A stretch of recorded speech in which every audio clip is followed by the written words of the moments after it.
This is my first memory of feeling completely vulnerable with no protection. My first memory of oppression's weight burdening me. My first memory of the walls of cis heteromasculine and religious prescriptions laying bricks around my feet. It's the TMI Project Podcast, a series of stories about the too much information parts of ourselves we usually leave out because we're too ashamed or embarrassed. I'm Erik Harris. And I'm Kiebpoli Calnek. We're your host of Season 5, Black Trans Stories Matter. Before we get started, just want to let you know that as the TMI implies, some content might be too much information for some listeners. And remember, your support keeps our content free and accessible to everyone who wants to listen. So if you like what you hear and you're able to chip in at tmiproject.org, thank you. As you listen, please keep in mind this program was executed during the peak of the pandemic. The performances and interviews were all recorded over Zoom. While the audio quality may be a little lackluster, the content is gold and too good not to share. Let's dive in.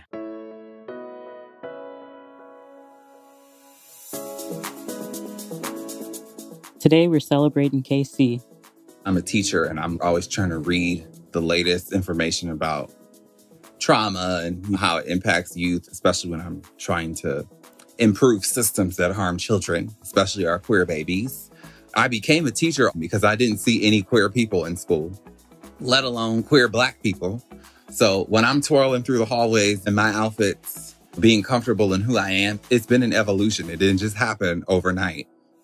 My kids know that no matter what, if you learn nothing else from Mixed KC, you know that I can be myself. I don't care what nobody in my family says. I don't care what none of these other peers of mine say or people out in the world. I remember this one teacher who reminded me that who I am is important and it's magical and it's okay to be me.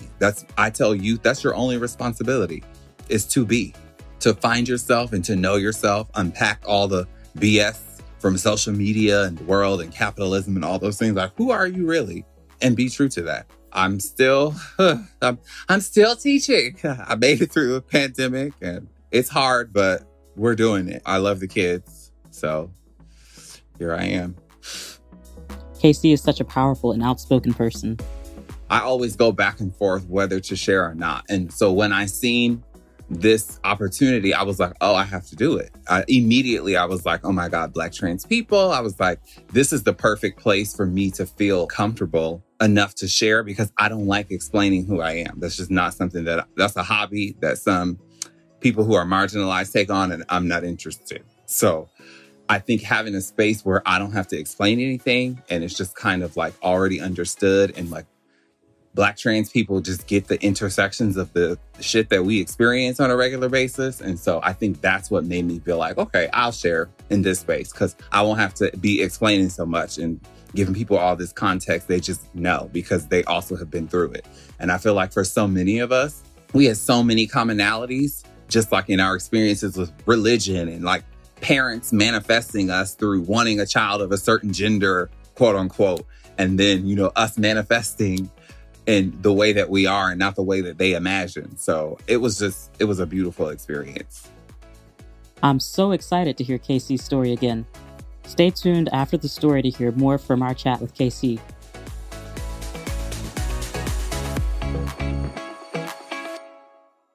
I'm kneeling in the corner of the living room, hiding between the couch and the piano.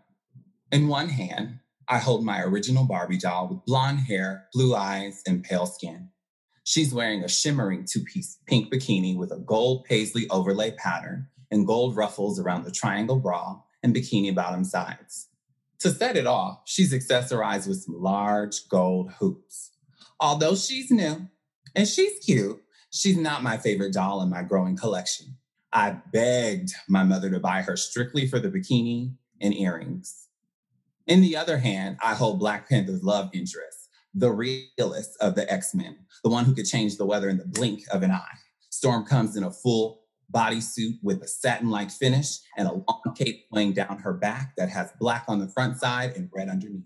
The cape is attached to the X-Men logos on her shoulders. Her piercing white hair is the perfect accent to her deep chocolate skin. Most importantly, Shorty is wearing electric green glow-in-the-dark thigh-high rubber go-go boots. Honey, she is ready to take these skies and these streets. I love her fiercely from watching cartoons with my dad and two brothers. She is one of the first characters I've seen on TV who resonates with me. Basically, in my mind, I am her and she is me. Storm and I have plans. She is the ruler of all my dolls. I want Storm to wear Barbie's bikini because she deserves a vacation for putting up with them white people on TV. As I continue hiding, I carefully begin to undress each doll. I lay out their clothes above their head. I dress Barbie first to get it over with. Then comes the moment of truth.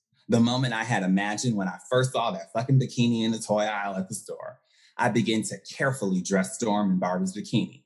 Baby, them two-piece with them green boots is a motherfucking look. I smile at Storm with glistening eyes and sincere contentment in my 5-year-old heart.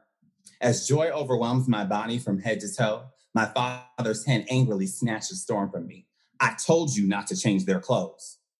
I watch as my father proceeds to throw Storm in the kitchen trash. A rage sparks so deep in me that every fiber of my being catches fire. My body loses feeling. This is my gateway to hell. I wish Storm could save me. I wish I had the superpowers to save myself. This is my first memory of feeling completely vulnerable with no protection.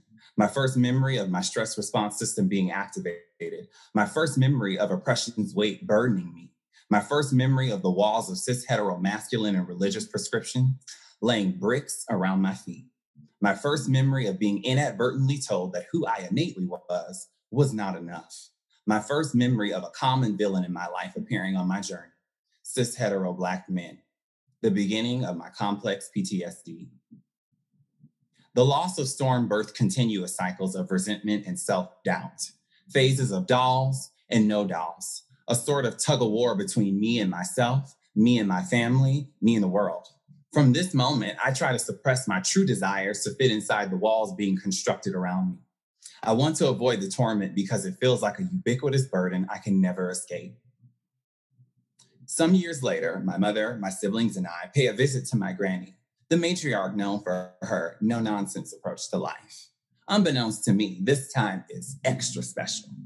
Like my mother, my granny sees herself in me and often sneaks me gifts she knows my father would vehemently contest. When we arrive, my granny tells me she has something for me. There is a secret nook behind her chair in the kitchen. From the cabinet, she slowly pulls out a doll and hands it to me. She saw it in a pile of items donated to the church and thought of me. It's a Padme doll from Star Wars. My granny has no idea I've been watching the newly released Star Wars prequel films with my dad and brothers. I'm secretly living for Padme and the intergalactic snacks she serves from head to toe. To top it all off, she secures my man Anakin, so naturally, I want to be her in the movie. This doll, this Padme doll, is giving me couture desert realness, wearing a hooded, long-sleeve ombre dress. Shades of red and orange and yellow bleed into each other in a silk-like fabric. Queen Amidala is giving face with her signature Star Wars beat, a face painted white with red accents, 2 dots on her cheek, a solid red upper lip, and a red stripe down her bottom lip. I immediately release her from her shackles of packaging. There are so many strings to cut delicately without damaging her long brown hair or beautiful outfit. Again, I find a place to hide, this time behind the large round ottoman in the center of my granny's living room. I play with Padme until it's time to go, constantly looking over my shoulder to ensure no one is going to take her from me. I don't plan on telling my father, and my mother's look and sigh confirms it will either be our little secret or she'll convince him to let me keep it. The next day, despite my happiness about having the new doll, I feel a deep sense of shame. I'm disgusted with myself. I walk down the hallway from the kitchen to the trash. I lay my Padme doll on top, barely holding back the tide of tears. I rush back to my room and sit in my bed with conflicting voices sounding off in my head. I can hear the voices of my father, my brothers, and everyone around me. Playing with dolls is not pleasing in the eyes of God. But I love my dolls. Dolls are for girls. You're not a girl, you're a boy. But I love my dolls. No matter how many times I pray and cry out to God for relief, to be healed, I never receive an answer. I want so desperately to be normal, to be invisible. I absorbed the lies dealt by others. Suddenly overtaken with emotion, I dashed back to the kitchen to save Padme from the same fate of Storm and so many of my other dolls. The trash can, a grave for my shame, a supposed resting place for all the things that I need to throw away about myself. Thankfully, today, my spirit is resurrected and sure. Through all my trials, my traumas, and my turmoils, my authentic essence remains well and intact. The ancestors preserved me, honey, and could no longer allow me to bury all this magic. I lost too many years of my life believing my happiness was in heaven was more important than my happiness here on earth. Now I know I don't need permission from anybody but my damn self. There are no words in any language with the capacity to hold the fullness of my being, but trans will do. It's not a choice, it's who I am. I was not created to operate under the auspices of anyone's spurious socializations or truncated imaginations. There are no walls to hinder me. I knock them bitches down like Jericho. It gives me unrequited liberty and infinite possibility to be, to just be. It turns out I do have superpowers I needed to save myself all along. I am my wildest dream come true.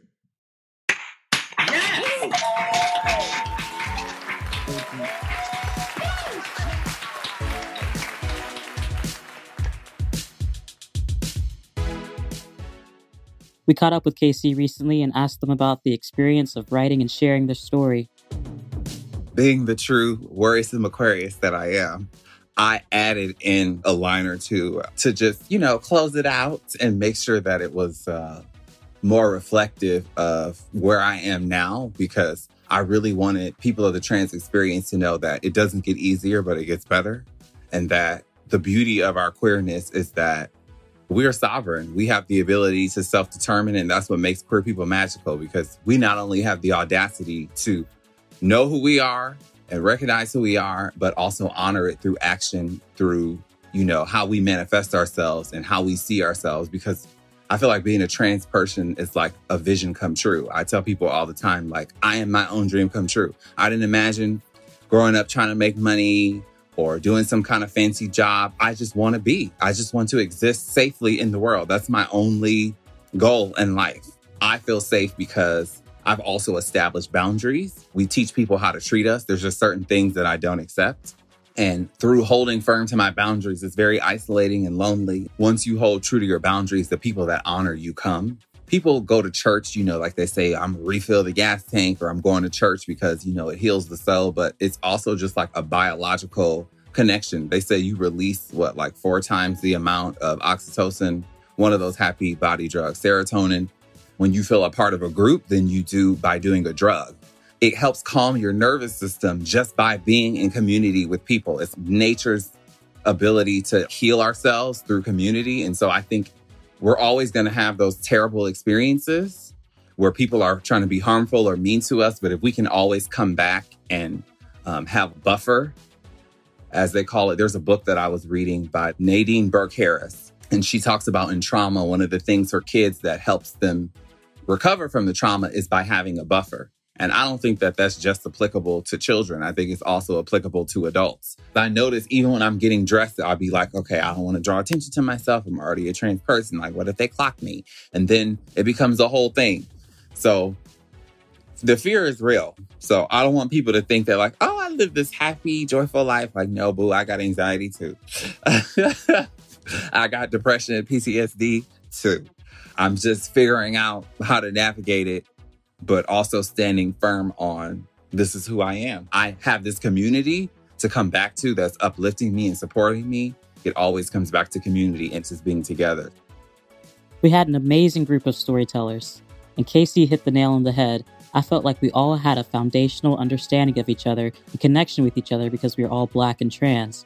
We can't often find groups of us out in the wild. Black Trans Stories Matter brought the group together, but Cece and their fellow storytellers created their own community based on a connection that was even deeper than the shared experience of the workshop. I probably talk to Sanaya the most regularly. Shout out to my mermaid sister. Hey, girl. I do think it changed my life in many ways because it was also like a reminder that although that there are many words in the world, that mine are still important. And that as trans people, we should share our stories because even if one person's life has changed or if one person can resonate or one person feels like, their life is worth living, then, everything was worth it that I experienced because my goal is always to think about what my ancestors did for me and all the sacrifices that they made. And I know that my existence is a privilege and I have a responsibility to make the road easier for those who are coming after me the same way that they did for me, because that's the only way we build safety and we build community. It's our responsibility to carry the mantle. They're not here anymore physically. So I'm always thinking about my ancestors. My two grandmothers, Irene and Thelma, who faced transphobia, although they were cis women. I think about my own mom and all the sacrifices she has made and just really women and femmes and like other gender fluid non-men people who really have sacrificed themselves for me to even exist freely, have a job and go outside and do those things. So when I think about the big picture, it definitely has changed my life. So it was a beautiful experience. Thank you so much, Casey. Next up is Eddie, who reflects on his mental health journey as he tells us about his time in feeling school. Stay tuned. You don't want to miss it. I'm Erik. And I'm Kiebpoli. Black Trans Stories Matter was created by ballroom icon, actress, and TMI Project Storyteller, Miss Cece Suazo. The program and workshops are led by me and Kiebpoli Calnek. If you like what we're doing, please subscribe, rate, and leave a review wherever you get your podcast. It really helps. TMI Project is available to offer true storytelling workshops and performances for your school or workplace. This episode of Season 5 of the TMI Project Podcast, Black Trans Stories Matter, is produced in partnership with Radio Kingston. It was written and edited by me, Erik Harris. It was mixed and mastered by Stevie Manns. Our theme song is Secrets by Edison Woods. TMI Project's executive director is Eva Tenuto. Our operations and programs manager is Blake File. Our marketing and digital coordinator is Laura Marie Ruocco. Our graphic designer is Lauren Gill. In addition to me and Kiebpoli Calnek, our workshop leaders are Perla Iora, Haley Downs, Rain Grayson, Ray Lipkind, Dara Lurie, Julie Novak, Blake File, Eva Tenuto, and Micah. To learn more, support our work, and find a special writing prompt so you can start telling your story, visit tmiproject.org/podcast.